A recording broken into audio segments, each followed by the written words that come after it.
సూర్యాపేట జిల్లా వార్తలు ఒకసారి చూద్దాం. సూర్యాపేట జిల్లా కేంద్రంలో మీడియాతో మాట్లాడారు మాజీ మంత్రి సూర్యాపేట ఎమ్మెల్యే జగదీష్ రెడ్డి. రాష్ట్ర ప్రభుత్వంపైన తీవ్రంగా ఆక్షేపణ వ్యక్తం చేయడం జరిగింది. ప్రధానంగా గోదావరి నీటిని తరలించుకుపోయేలాగా దొంగలించుకుపోయేలాగా బనకచెర్ల ప్రాజెక్టును చేపడతా ఉంటే రాష్ట్ర ప్రభుత్వం మిన్నకుండిపోయిందంటూ కూడా ఆయన వాపోవడం జరిగింది. ఆగ్రహం వ్యక్తం చేశారు. కేసీఆర్ గారి నాయకత్వంలోనే మరొక నీటి ఉద్యమానికి శ్రీకారం చుట్టబోతా ఉన్నాం. యావత్ తెలంగాణ సమాజం కూడా బీఆర్ఎస్ పార్టీ వెంట నడుస్తోంది. కృష్ణా గోదావరి నీటిని ఆంధ్ర ప్రభుత్వానికి ఆంధ్ర ప్రాంతానికి కట్టబెట్టేలాగా రేవంత్ రెడ్డి వ్యవహార శైలి ఉందంటూ కూడా ఆయన ఆగ్రహం వ్యక్తం చేయడం జరిగింది.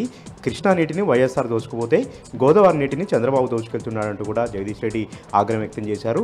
దీంతో పాటు ఎలాంటి చర్యలు తీసుకోకుండా ఎలాంటి ముందస్తుగా వ్యూహరచన చేయకుండా అప్పనంగా ఆంధ్ర ప్రభుత్వానికి ఆంధ్ర రాష్ట్రానికి నీటిని కట్టబెట్టేలాగా రేవంత్ రెడ్డి వ్యవహరిస్తున్నారంటూ కూడా ఆయన ఆగ్రహం వ్యక్తం చేశారు.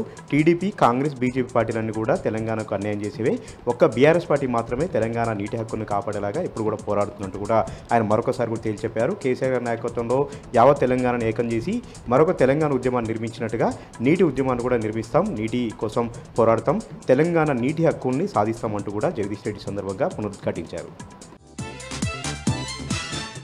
సూర్యాపేట జిల్లాకు సంబంధించి మరొక విషయానికి వస్తే సూర్యాపేట జిల్లా పోలీసులు వినూత్నంగా ప్రచార కార్యక్రమాలు నిర్వహిస్తూ ఉన్నారు. ప్రధానంగా యువత మాదక ద్రవ్యాల బారిన పడకుండా, డ్రగ్స్ బారిన పడకుండా వారికి అవగాహన కల్పించేలాగా పోలీస్ కళాజాతాలతో ప్రతి గ్రామంలో ప్రతి పట్టణంలో కూడా ప్రచార కార్యక్రమాలు, సాంస్కృతిక కార్యక్రమాలు కూడా నిర్వహిస్తూ ఉన్నాయి. ఈరోజు సూర్యాపేటలోని పలు వార్డుల్లో ఈ సాంస్కృతిక కార్యక్రమాలు నిర్వహించారు. ఈ కార్యక్రమాలకు జిల్లా ఎస్పీ నరసింహగౌడ్ ప్రత్యక్షంగా హాజరై మాదక ద్రవ్యాల వల్ల యువత ఏ విధంగా చెడిపోతారు, యువత భవిష్యత్తు ఏ విధంగా చెడిపోతున్నటువంటి అంశాలను ఆయన పూర్తిగా అవగాహన కల్పించారు.